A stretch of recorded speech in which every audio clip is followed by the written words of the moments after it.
Welcome to health file. వయసు పైబడే కొద్దీ మోకిళ్ళు అరుగుదలకు గురవడమే కాకుండా చిన్న చిన్న ఫాల్స్కి అంటే ఒక వయసు పైబడ్డాక పడిపోయినప్పుడు కానీ లేకపోతే స్పోర్ట్స్ ఆడినప్పుడు కానీ లిగమెంట్ టేర్స్ అవుతూ ఉంటాయి.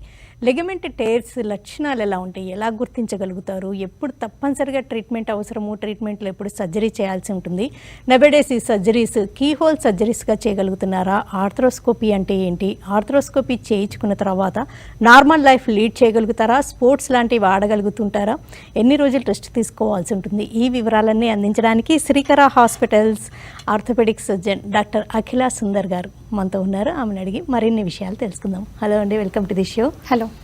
అంటే ఫస్ట్ ఆఫ్ ఆల్ ఇట్స్ అంటే ఉమెన్కి కానీ లేకపోతే చాలామంది లేడీస్కి ఒక మేల్ ఆర్థోపెడిక్ సర్జన్ దగ్గరికి వెళ్ళాలి అనుకునే వాళ్ళకి మీరు ఒక వరంలాగా కనిపిస్తూ ఉంటారు. ఆర్థోపెడిక్ సర్జన్స్ అంటే పర్సే ఉమెన్ చాలా తక్కువ ఉంటుంటారు. మీరు శ్రీకర హాస్పిటల్స్లో బాగా well known orthopaedic surgeon. First of all congratulations for that అండి. థ్యాంక్ యూ అండి. యా, అఖిల సుందర్ గారు, అంటే ఒక్కోసారి కీహోల్ సర్జరీస్ అంటుంటారు, ఓపెన్ సర్జరీస్ అంటుంటారు, అంటే నీ రీప్లేస్మెంట్ అయితే కీహోల్తో చేయలేకపోతుంటారు. మరి కీహోల్ సర్జరీస్ ఎప్పుడు చేయగలుగుతుంటారు? Nowadays order of the day ఏంటి? అన్నీ కీహోల్తోనే చేయగలగడం, అంటే కోత ఎంత తక్కువగా వీలైనంత తక్కువగా చేయడం. అంటే మోకిల్కి సంబంధించి కీహోల్ సర్జరీస్ ఎప్పుడు జరుగుతూ ఉంటాయి? ఆర్థ్రోస్కోపీ సర్జరీ అంటే కీహోల్ సర్జరీ వాడుక భాషలో. ఇప్పుడు మనం లాప్రోస్కోపిక్ సర్జరీ అని వినే ఉంటాం. ఏంటంటే అబ్డోమెన్లో ఏదైనా అపెండిక్స్ తీయడం కానీ వీటి కోసం కంప్లీట్ కోత లేకుండా చిన్న చిన్న పోర్టల్స్, చిన్న హోల్స్ పెట్టి దాని ద్వారా ఈ సర్జరీస్ చేయడం దాన్ని లాప్రోస్కోపీ అంటారు. సిమిలర్ సర్జరీ జాయింట్లో చేసేదాన్ని ఆర్థ్రోస్కోపీ సర్జరీ అంటాం.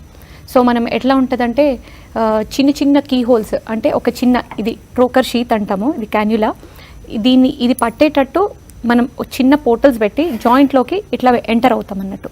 సో ఇట్లా ఎంటర్ అవ్వడం ద్వారా జాయింట్లో ఉన్న కండిషన్ ఏంటిది అనేది మనకి అర్థమవుతుంది. ఫస్ట్ దీనికి ఒక స్కోప్ అని ఒక కెమెరా కనెక్షన్ చేసి దాన్ని టీవీకి కనెక్షన్ ఇస్తామన్నట్టు, అంటే మెడికల్ గ్రేడెడ్ టీవీ స్క్రీన్ మానిటర్కి పెట్టిన తర్వాత మనం లోపల ఉన్న కండిషన్, జాయింట్ కండిషన్ ఏంటిదో మనకు అర్థమవుతుంది. సో నార్మల్గా ఈ ఆర్థ్రోస్కోపీ సర్జరీ ద్వారా యూజువల్గా మనం లిగామెంట్ టేర్స్ కానీ, మెనిస్కల్ ఇంజురీస్ కానీ, లేదా చిన్న చిన్న కార్టిలేజ్ ఇంజురీస్ కానీ ఐడెంటిఫై చేయవచ్చు. ఓకే, చాలాసార్లు ఇంజురీస్ అవ్వడం అనేది గమనిస్తూ ఉంటాము. ఆ ఇంజురీస్కి చాలాసార్లు రెస్ట్ తీసుకుంటూ ఉంటారు, మళ్ళీ కొంతమంది మంత్స్ టుగెదర్ సఫర్ అవుతూ ఉంటారు. అంటే ఒక్కోసారి మీరు డాక్టర్లు చెప్తుంటారు రెస్ట్ సరిగ్గా తీసుకోలేదు, ప్రాపర్గా కావాల్సినంత, లేకపోతే ఆ ఇంజురీ అయినప్పుడు సరైన ట్రీట్మెంట్ ప్రోటోకాల్ పాటించలేదని. అంటే జనరల్గా ఇంజురీ అయినప్పుడు ఏ విషయాలు గమనించుకోవాలి? ఫస్ట్ ఒక పేషెంట్ మన దగ్గరికి ఇంజురీతో వచ్చారంటే ఫస్ట్ మనం ఎగ్జామిన్ చేస్తాం. అంటే ఈ నీ సమస్యల దగ్గరికి వెళ్ళాలి, బేరబుల్గా ఉంది పెయిన్ అని అనుకోకూడదు. డెఫినెట్గా డాక్టర్ దగ్గరికి వెళ్ళాలి, మన సమస్య ఏంటో చూపించాలా. దాంట్లో మనం ఎగ్జామినేషన్ చేస్తాం. ఈ ఎగ్జామినేషన్ ఏంటిదంటే జాయింట్లో కొన్ని రకాల సమస్యలు ఉంటాయి, లైక్ ఇన్స్టెబిలిటీ అంటాం.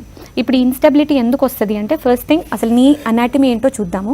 మన నీ జాయింట్లో ఒక 4 లిగామెంట్స్ ఉంటాయి. లోపల జాయింట్ లోపల 2 లిగామెంట్స్ ఉంటాయి, దాన్ని ఏసీఎల్, పీసీఎల్ అంటాం. ఇదేంటంటే ఈ తొడెముక, కాలిముక ముందుకి వెనక్కి కదలకుండా అంటే స్టేబుల్ ఉండేటట్టు మనకి ఈ లిగామెంట్స్ హెల్ప్ చేస్తాయి. ఏసీఎల్, పీసీఎల్ అంటాం వాటిని. MCL, LCL. ఎంసీఎల్ అంటే medial collateral ligament, lateral collateral ligament. ఈ లిగామెంట్స్ అనేది మనకి ఈ జాయింట్ అటుపక్కన ఇటుపక్కన అంటే సైడ్ వైజ్ మూమెంట్ లేకుండా మనకి ప్రొటెక్షన్ ఇస్తాయి. అండ్ అదర్ స్ట్రక్చర్స్ వచ్చేసి వీటిని మెనిస్కస్ అంటాం. ఈ మెనిస్కస్ అనేది ఈ షాక్ అబ్జార్బర్ అన్నట్టు మన జాయింట్కి. ఇప్పుడు బండికి షాక్ అబ్జార్బర్ ఎట్లా ఉంటుంది అట్లా మన జాయింట్కి ఈ సి షేప్డ్ స్ట్రక్చర్స్ అనేది మెనిస్కస్, దే ప్రొటెక్ట్ ఆ జాయింట్ అన్నట్టు. సో ఈ స్ట్రక్చర్స్లో దేనికి కానీ ఇంజురీ అయినా మనకి ఈ మోకాల్లో నొప్పి అనేది ఉంటూ ఉంటుంది. సో ఈ లిగామెంట్ ఇంజురీ అయితే మాత్రం ఇన్స్టెబిలిటీ అనేది కామన్. ఇన్స్టెబిలిటీ అంటే నడుస్తుంటే కాలు పట్టు తప్పిపోవడం, నడుస్తుంటే కాలు మెలక తిరిగిపోవడం, ఇట్లాంటి సమస్యలు ఉంటూ ఉంటాయి. సో దీన్ని మనం వెంటనే డాక్టర్కి చూయించుకోవడం ద్వారా ఏంటంటే మనం కొన్ని ఇన్వెస్టిగేషన్స్ చేస్తాం, లైక్ ఎంఆర్ఐ కానీ ఎక్స్రే కానీ తీస్తాం. ఈ నార్మల్గా ఎక్స్రేలో చూసుకుంటే మనకి ఈ లిగామెంట్ ఇంజరీస్ అనేవి కనిపించవు. సో ఎంఆర్ఐ తీయాల్సి వస్తుంది. ఆ ఎంఆర్ఐలో ఈ లిగామెంట్ ఇంజరీస్ కానీ ఉన్నట్టు అయితే మనం దీనికి కరెక్ట్ ట్రీట్మెంట్ అనేది తీసుకోవడం జరుగుతుంది. ఈ లిగమెంట్ టేర్స్ అయినప్పుడు అంటే ఒక్కోసారి 2-3 మంత్స్ తర్వాత సర్జరీస్ జరుగుతూ ఉంటాయండి. అంటే వాళ్ళకి అప్పటికి సెట్ అవ్వకపోతే చేస్తుంటారా, అంటే పేషెంట్స్ అప్రోచ్ అవ్వడం లేట్ అవుతూ ఉంటుందా, ఎలా ఉంటుంది అంటారు? కరెక్ట్ క్వశ్చన్ అడిగారండి. యూజువల్గా ఈ లిగామెంట్ ఇంజురీస్లో ప్రాబ్లం ఏంటంటే పేషెంట్కి నొప్పి అంత ఎక్కువ సివియర్గా ఉండదు. పడ్డ కొన్ని రోజుల మటుకు నొప్పి ఉంటుంది. సమస్య వచ్చేసి వాళ్ళకి ఏముంటుందంటే ఇన్స్టెబిలిటీ, నడుస్తుంటే పట్టు తప్పిపోవడం. సో పట్టు తప్పిపోయిన ప్రతిసారి వాళ్ళు ఏంటంటే కొన్ని రోజులు రెస్ట్ తీసుకుంటారు, మళ్ళీ బాగానే ఉందని చెప్పేసి Dil get back to their routine. So ఇట్లా నెగ్లెక్ట్ చేయడం వల్ల ఏమవుతుంటుందంటే ఈ పట్టు తప్పిపోయిన ప్రతిసారి ఈ కార్టిలేజ్ అంటాం, అంటే మెత్తటి ఎముక, ఆ కార్టిలేజ్ ఇంజురీ అవుతూ ఉంటుంది. దాని ద్వారా ఏంటంటే మనకి 50 ఏళ్ల తర్వాత వచ్చే మోకాళ్ళ అరుగుదల 30-40 ఇయర్స్కే రావడం అనేది జరుగుతుంటుంది. సో ఎప్పుడైనా ఇట్లాంటి లిగామెంట్ ఇంజురీస్ ఉంటే నెగ్లెక్ట్ చేయకుండా ఫస్ట్ ఒక బేసిక్ ఎంఆర్ఐ లేదా ఒక డాక్టర్కి చూపించుకొని ఫస్ట్ ఆ టేర్ ఎంతవరకు ఉంది, పార్షియల్ టేరా, కంప్లీట్ టేరా, అదొకసారి చూసుకొని దాని ప్రకారం ట్రీట్మెంట్ తీసుకోవడం అనేది వెరీ ఇంపార్టెంట్. లిగమెంట్స్ టేర్ అంటే తెలుగులో చెప్పాలంటే చిరిగిపోవడం, అంటే టర్న్ అవ్వడం. అలా అవ్వడం అనేది చిన్న వయసులో అవ్వకపోవడం, పెద్ద వయసులో చిన్న చిన్న వాటికి అవ్వడం, అలా ఏమన్నా ఉంటుందంటారా? యూజువల్గా ఈ లిగామెంట్ ఇంజురీస్ అనేది మనం కామన్గా స్పోర్ట్స్ పర్సన్స్లో చూస్తూ ఉంటాము, లేదా ఏదైనా హై గ్రేడ్ ఇంజురీ అంటే ఒక ల్యాండింగ్ డిఫరెంట్గా ల్యాండ్ అవ్వడం, ఒక హైట్ మీద నుంచి కింద పడడం, లేదా ఒక రోడ్ ట్రాఫిక్ యాక్సిడెంటే తీసుకోండి, లేదా స్పోర్ట్స్ ఆడేటప్పుడు యూజువల్గా బాస్కెట్బాల్ అంటే ఈ ఫుట్బాల్ ఆడేటప్పుడు మెలకబడ్డప్పుడు ఈ లిగామెంట్ టేర్స్ అనేవి అవుతూ ఉంటాయి. సో యూజువల్గా వెరీ కామన్గా అయితే యంగ్స్టర్స్లోనే ఈ లిగామెంట్ ఇంజురీస్ ఎక్కువగా చూస్తూ ఉంటాము. సో నెగ్లెక్ట్ చేయడం ద్వారా ఏంటిదంటే మల్టిపుల్ టైమ్స్ డిస్లొకేషన్ అవ్వడం ద్వారా ఈ జాయింట్ అనేది డీజనరేషన్కి లోన్ అవుతుంటుంది. సో దాన్ని బట్టి మనం తెలిసేది ఏంటంటే ఎర్లీగా డయాగ్నోసిస్ చేసుకొని ఎర్లీ ట్రీట్మెంట్ చేసుకోవడం కరెక్ట్. రెస్ట్ అనేది ఎంతవరకు రోల్ ప్లే చేస్తుంది? రెస్ట్తో సెట్ అవ్వడం అనేది ఉంటుందంటారా? లిగామెంట్ ఇంజురీస్ యూజువల్గా రెస్ట్తోని సెట్ అవ్వడం అనేది ఉండదండి. దీనికి మనం ఒక చిన్న సర్జరీ ప్రొసీజర్ ఉంటుంది, రీకన్స్ట్రక్షన్ అంటాం. ఇప్పుడు యూజువల్గా మామూలుగా మనం కామన్గా మన ఇంటి పక్కన వాళ్ళలో వీళ్ళలో చూస్తాం ఏసీఎల్ రీకన్స్ట్రక్షన్ చేసుకున్నారు, ఏసీఎల్ టేర్ అయింది అని చెప్పి. అదేంటంటే ఈ లిగామెంట్ ఏదైతే తెగిపోయిందో దానికి మనం మన బోన్లోంచే ఒక చిన్న టెండన్స్ ఎక్స్ట్రాక్ట్ చేసి దాన్ని లిగామెంట్ లాగా మనం రీకన్స్ట్రక్షన్ చేసి చిన్నగా, అంటే 2 టెక్నిక్స్ ఉంటాయి ఇందులో, ఆల్ ఇన్ సైడ్ టెక్నిక్ అని చెప్పేసి, ఇంకోటి రెగ్యులర్ మామూలుగా బయోస్క్రూ వేయడం అనేది. ఇట్లా చిన్న ఎండో బటన్స్, అంటే పెద్దగా ఇప్పుడు ఫ్రాక్చర్స్ అయితే వేసే ఇంప్లాంట్స్ లాగా కాకుండా చిన్న చిన్న బటన్స్ లాగా ఉంటాయి.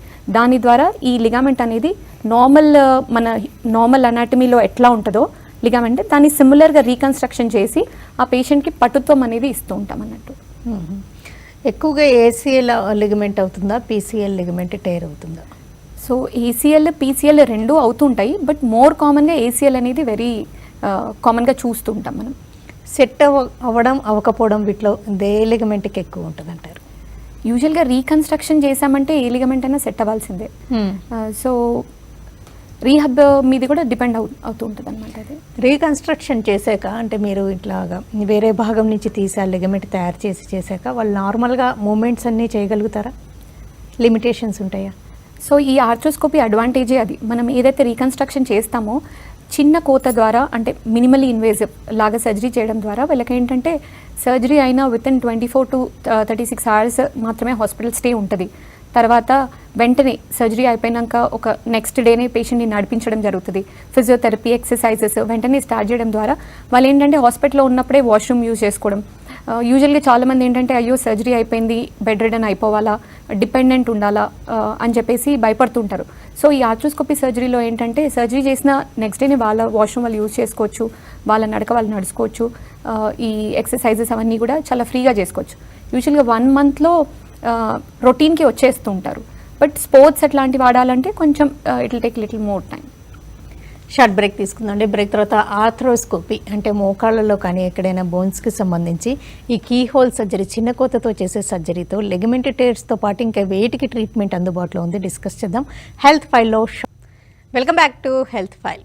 శ్రీకర hospitals joint replacement surgeon and arthroscopy specialist doctor Akhila Sundar మనతో ఉన్నారు. ఆమెను అడిగి జాయింట్స్కి సంబంధించి ఏ సమస్యలకి ఆర్థ్రోస్కోపీతో ట్రీట్మెంట్ ఉంటుంది, ట్రీట్మెంట్ తర్వాత ఎంతవరకు నార్మల్ లైఫ్ లీడ్ చేయగలుగుతుంటారు, ఈ వివరాలన్నీ అడిగి తెలుసుకుంటున్నాం. అయితే మీరు చెప్పారు ఏసీఎల్ లిగమెంట్స్కి సంబంధించిన సమస్యలకి, ఏసీఎల్ కానీ పీసీఎల్ టేర్స్కి ఆర్థ్రోస్కోపీ సర్జరీ చేస్తారని, ఇంకా ఏ సమస్యలకి ఆర్థ్రోస్కోపీతో పరిష్కారం ఉంటుంది? సో యూజువల్గా ఇప్పుడున్న అడ్వాన్స్మెంట్స్తో ఏంటంటే around the joints A issues ఉన్నా ఆర్థ్రోస్కోపీ చేయడం అనేది దట్స్ అ బిగ్ అడ్వాంటేజ్ అనమాట మనకి.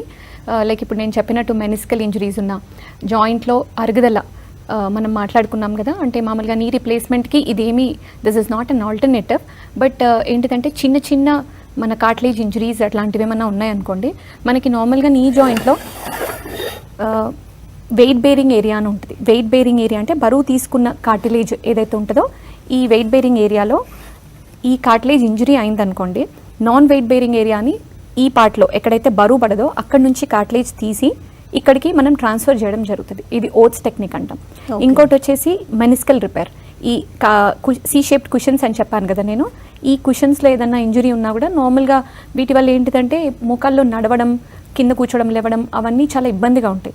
సో ఈ టేర్స్కి మనం యూజువల్గా మెనిస్కల్ రిపేర్ అని చేస్తూ ఉంటాం. సో ఆ మెనిస్కల్ రిపేర్ చేసిన తర్వాత ఈ నీ లాక్ అవ్వడం కానీ, నడకలో ఇబ్బంది కానీ అవన్నీ పోతూ ఉంటాయి అన్నమాట. ఓకే, అంటే డీజనరేటివ్ చేంజెస్ కూడా కొంతవరకు చేయగలుగుతూ ఉంటారు అరుగుదలకు సంబంధించిన సమస్యలకు కూడా. యా, అంటే initial stages and the size of the lesion ఏదైతే కాండ్రల్ ఇంజరీ ఏదైతే ఉందో ఆ చిన్న సైజ్ ఉంటే మాత్రం ఇట్లాంటి టెక్నిక్స్ చేసి మనం డీజనరేషన్ నుంచి ఆపచ్చు. అంటే ఈ ఆర్థరోస్కోపీ లేదా కీహోల్ సర్జరీలో అసలు స్టిచ్ అనేదే పడదంటారా? యూజువల్గా ఇప్పుడు మన నార్మల్ సర్జరీస్కి ఆర్థరోస్కోపిక్ సర్జరీస్కి డిఫరెన్స్ ఏంటంటే నార్మల్ సర్జరీలో కోత ఏదైతే ఉంటుందో మినిమం 3 to 4 సెంటీమీటర్స్ ఉంటుంది.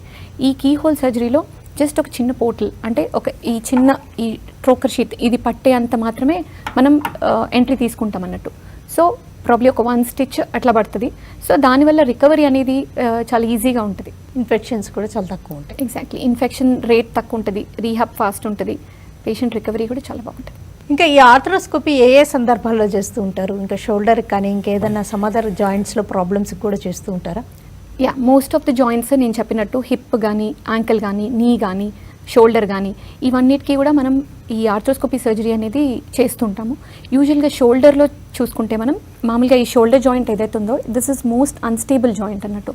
ఎందుకంటే నార్మల్గా ఏ జాయింట్కైనా అంటే this is called ball and socket joint అంటాము. నార్మల్గా దీంట్లో బాల్ పెద్దగా ఉంటుంది, సాకెట్ చిన్నగా ఉంటుంది. సో దాని ద్వారా ఇన్స్టెబిలిటీ అనేది ఎక్కువ.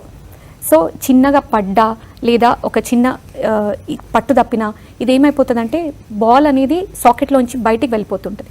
సో యూజువల్గా చాలామంది ఏం చేస్తుంటారంటే చిన్నగా డిస్లొకేట్ అయింది కదా అని వెళ్ళి మళ్ళీ సెట్ చేయించేసుకొని ఐమ్ ఆల్ ఫైన్ అని అనుకుంటుంటారు. కానీ ఆ పట్టు జారినప్పుడు ఏమవుతుందంటే దాని చుట్టూ లేబ్రమ్ అని ఉంటుంది, విచ్ యాక్చువల్లీ డీపన్స్ ద కప్ అన్నట్టు. సో ఆ లేబ్రమ్ ఇంజురీ అవ్వడం ద్వారా అది పోయిన ప్రతిసారి ఆ లేబ్రమ్ అనేది ఇంకా ఇంకా దూరం అయిపోతుంటుంది. సో మనం మామూలుగా ఈ ఆర్థరోస్కోపీ సర్జరీ చేయడం ద్వారా ఏంటిదంటే ఆ లేబ్రమ్ని వెనక్కి లాక్కొని we just put anchors and fix it అన్నమాట, మళ్ళా జారకుండా. అదే కాకుండా మనకి ఈ షోల్డర్ జాయింట్లో రొటేటర్ కఫ్ అని ఉంటుంది. ఈ రొటేటర్ కఫ్ మజిల్స్ ఏవైతే which actually move our joint అనమాట. సో ఈ రొటేటర్ కఫ్లో కూడా ఇంజరీస్ ఉంటాయి. సో దాంట్లో టేర్స్ కానీ చిన్న స్ప్రెయిన్స్ కానీ ఇట్లా కూడా ఉండొచ్చు. సో కంప్లీట్ టేర్స్ ఏవైతే ఉంటాయి మనం మామూలుగా జాయింట్లోకి వెళ్ళి చూస్తే కంప్లీట్ టేర్స్ ఉన్నాయనుకోండి, వాటిని కూడా యాంకర్ చేసి మనం రిపేర్ చేయడం జరుగుతుంది. ఇంకో వెరీ కామన్ సమస్య వచ్చేసి మనకి ఫ్రోజన్ షోల్డర్. ఫ్రోజన్ షోల్డర్ అంటే యూజువల్గా అంటే క్రానిక్ డిసీజెస్ ఉన్న వాళ్ళకి లైక్ థైరాయిడ్, యూజువల్గా డయాబెటీస్, లేదా ఎప్పుడైనా దెబ్బ దాకిన తర్వాత ఇట్లా షోల్డర్ పెయిన్స్ కామన్గా వస్తున్నాయంటే ఫ్రోజన్ షోల్డర్ అనే కండిషన్ ఒకటి ఉంటుంది. మనం నార్మల్గా దీన్ని అదెసివ్ క్యాప్సులైటిస్ అని అంటూ ఉంటాము. సో ఈ కండిషన్లో ఏంటంటే వాళ్ళకి మూమెంట్ అనేది కంప్లీట్గా రెస్ట్రిక్ట్ అయిపోతుంది. బియాండ్ 90 degrees వాళ్ళకి షోల్డర్ మూమెంట్ లేదు అంటే ఈ ఆర్థరోస్కోపీ చేయడం జరుగుతుంది. యూజువల్గా ఫ్రోజన్ షోల్డర్ వచ్చిన ఒక 1 month 2 monthsలో పేషెంట్ మన దగ్గరికి వస్తే 90% ఆఫ్ దెమ్ ఫిజియోథెరపీతోని సెట్ అవుతుంటారు. ఎవరికైతే ఈ ఫిజియోథెరపీ చేసినా కూడా ఈ మూమెంట్స్ అనేది రాదో వాళ్ళకి మనం ఈ ఆర్థరోస్కోపీ అని చేయడం జరుగుతుంది. దీంట్లో ఏంటంటే సేమ్ ఈ స్కోప్ వేసుకొని ఈ జాయింట్లోకి వెళ్ళిపోయి ఆ చుట్టూ క్యాప్సుల్ ఏదైతే థికెన్ అయిన క్యాప్సుల్ ఉంటుందో దాన్ని రిలీజ్ చేయడం జరుగుతుంది. అట్లాగే ఈ సబాక్రోమియల్ స్పేస్ అంటాం, ఈ ఎముకకి మధ్యలో ఉన్న జాయింట్ స్పేస్ సబాక్రోమియల్ స్పేస్. ఈ స్పేస్లో కూడా ఒక్కోసారి చిన్న చిన్న బర్సా అంటే కుషన్స్ విచ్ గెట్ ఇన్ఫ్లేమ్డ్ బర్సా ఉండడం కానీ, ఈ బర్సా ఇన్ఫ్లేమ్ అవ్వడం కానీ, లేదా ఈ యాక్రోమియాన్ ఏదైతే ఈ టిప్ ఉందో దీని కొంచెం వంకరగా ఎక్కువగా మెలిక ఉండడం కానీ అట్లా ఉంటే దీన్ని కూడా షేవ్ చేసి we give a good joint space so that moment అనేది బాగా వస్తుంది అన్నట్టు.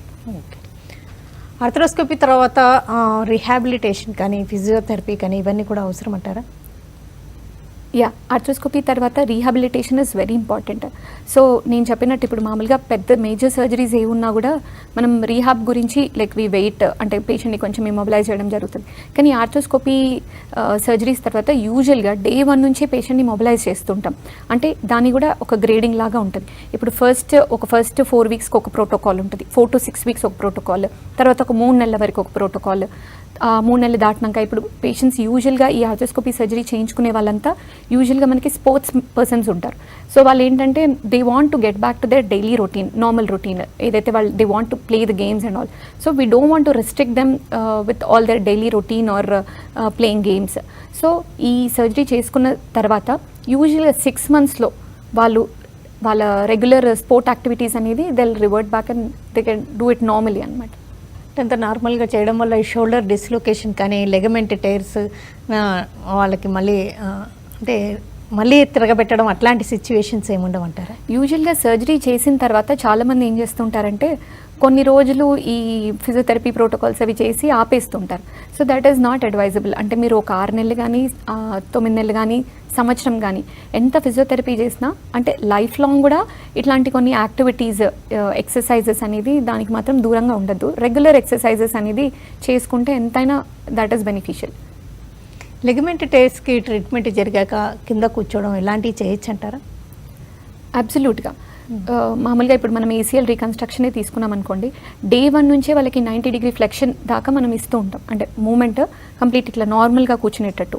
With in a span of 2-3 months వాళ్ళు కంప్లీట్గా కింద కూర్చోవడం, హాస్పిటల్ వేసుకోవడము, మెట్లెక్కి దిగడము, రన్నింగ్ అవన్నీ కూడా చేస్తుంటారు. నేను చెప్పినట్టు వాళ్ళు స్పోర్ట్ యాక్టివిటీస్కి వెళ్ళాలంటే మాత్రం 6 monthsలో they'll get back to very normal condition.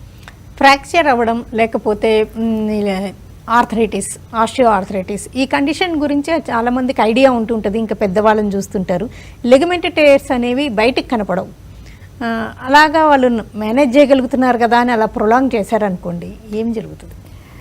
So నేను మీకు చెప్పినట్టు యూజువల్గా ఈ లిగామెంట్ టైర్స్ ఏంటిదంటే చాలామంది ఇగ్నోర్ చేస్తుంటారు. పడ్డాం కదా, తగ్గిపోతుంది కదా నొప్పి అని చెప్పేసి. సో యూజువల్గా మనకు పేషెంట్ అంటే అక్యూట్గా ఇంజురీ అయ్యి మన దగ్గరికి వచ్చారంటే ఫస్ట్ మనం వీళ్ళకి బేసిక్ ఇన్వెస్టిగేషన్స్ అవి తీసిన తర్వాత ఇన్ కేస్ బోన్ కంట్యూజన్స్ అంటాం, బోన్ ఎడిమా, ఎముకలో వాపు అట్లా ఏదన్నా ఉంటే విల్ గివ్ దెమ్ రెస్ట్. యాక్చువల్గా రెస్ట్ ఇచ్చేసి ఒక 2 వారాల్లో 4 వారాల్లో రెస్ట్ ఇచ్చేసి ఆ రెస్ట్ తర్వాత సర్జరీ అనేది ఆప్ట్ చేస్తాం. కానీ చాలామంది వచ్చేదే మనకి ఒక 10 times 20 times ఇట్లా డిస్లొకేట్ అయ్యి వాళ్ళకి ఇబ్బంది సమస్య ఎక్కువైపోయి వచ్చిన వాళ్ళే ఎక్కువ మంది ఉంటారు. సో దాని ద్వారా ఏంటిదంటే వాళ్ళకి ఎక్కువ అరుగుదల చేంజెస్ అనేది మనం మామూలుగా ఎవరికైతే ఫ్రెష్గా సర్జరీ చేసిన వాళ్ళ జాయింట్స్ ఎట్లా ఉంటాయో when we enter in to the joint through camera, ఎవరైతే 20 times డిస్లొకేషన్ అయ్యి వచ్చిన వాళ్ళ జాయింట్స్ డిఫరెంట్ ఉంటాయి. So it is more like degenerative అనమాట. లోపల అరుగుదల చేంజెస్ అనేది ఎక్కువ చూస్తూ ఉంటాం. ప్రాపర్గా అలైన్మెంట్ ఉండదు కాబట్టి ఎక్కువగా అరుగుదలకి గురవడం, వాళ్ళకి తొందరగా నీ రీప్లేస్మెంట్ ఇలాంటివి కూడా అవసరం అవడం జరుగుతూ ఉంటుంది. యూజువల్గా వాళ్ళకి ఇంకా ఏంటంటే ఈ 10-20 times డిస్లొకేట్ అయిందంటే ఇంకా వాళ్ళు నొప్పి అనేది భరించుకోలేరు. సో దాని తర్వాత ఇంకా they have to see a doctor. అప్పుడు ఆ టైంలో వస్తే వాళ్ళకి ఏంటిదంటే ఆల్రెడీ కొంచెం డీజనరేటివ్ ఉంటుంది కాబట్టి వాళ్ళకి ఫిజియో చేసినా కూడా పోస్ట్ ఆప్ కొంచెం ఇంకా నొప్పి అట్లాగే ఉండడము, వాళ్ళకి ఏంటిదంటే రికవరీ ఇంకా పెయిన్ ఇంకా తగ్గలేదు అనేది ఒక సమస్యలాగా కనిపిస్తూ ఉంటుంది.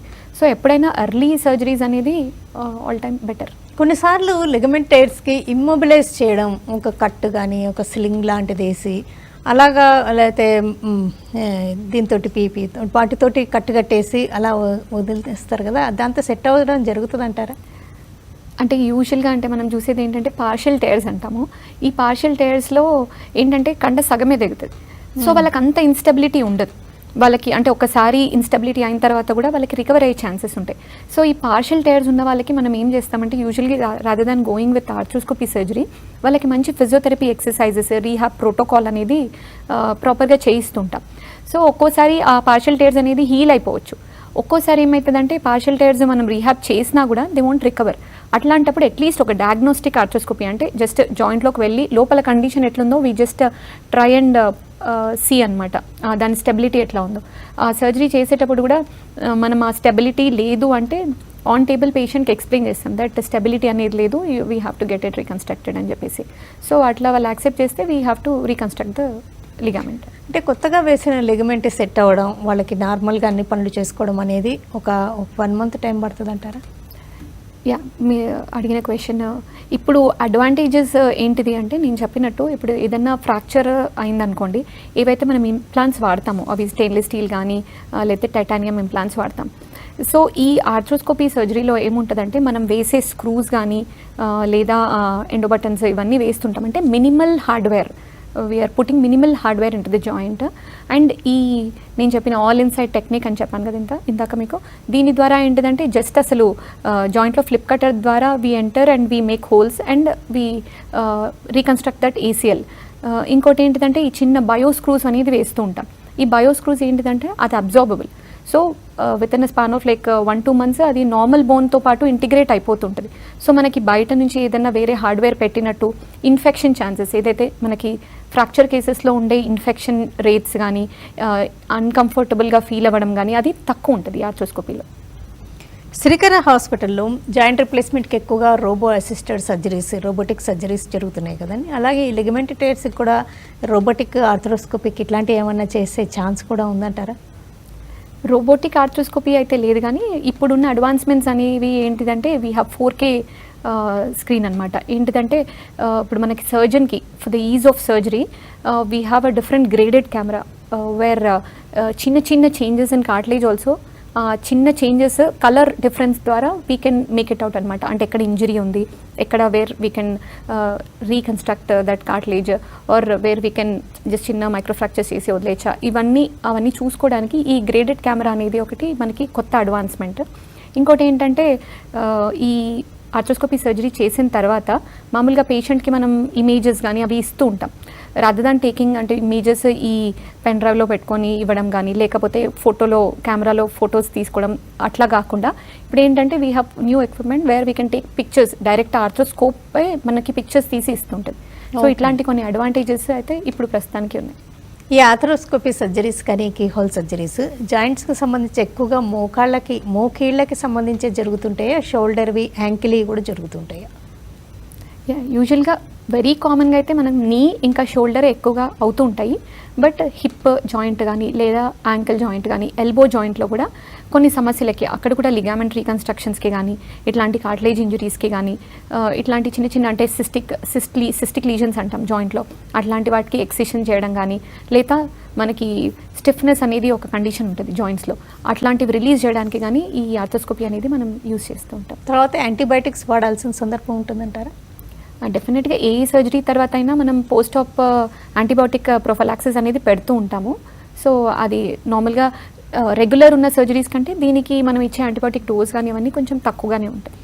ఓకేనండి డాక్టర్ అఖిల సుందర్ గారు, ఆర్థ్రోస్కోపీ అంటే ఏంటి, ఏ సందర్భాల్లో చేస్తుంటారు, లిగమెంట్ టేర్స్ ఎలా ఉంటాయి, లక్షణాలు ఏంటి, గుర్తించినప్పుడు ఎలాంటి కేర్ తీసుకోవాల్సి ఉంటుంది, ఎప్పుడు ఆర్థ్రోస్కోపీ తప్పనిసరి, నవేడేస్ లేటెస్ట్గా ఆర్థ్రోస్కోపీ శ్రీకర హాస్పిటల్స్లో ఎలా చేస్తున్నారు, వివరాలు అందించినందుకు థ్యాంక్స్ అలాట్ అండి. Thank you. ఇది ఇవాల్టి health file. Keep watching TV5.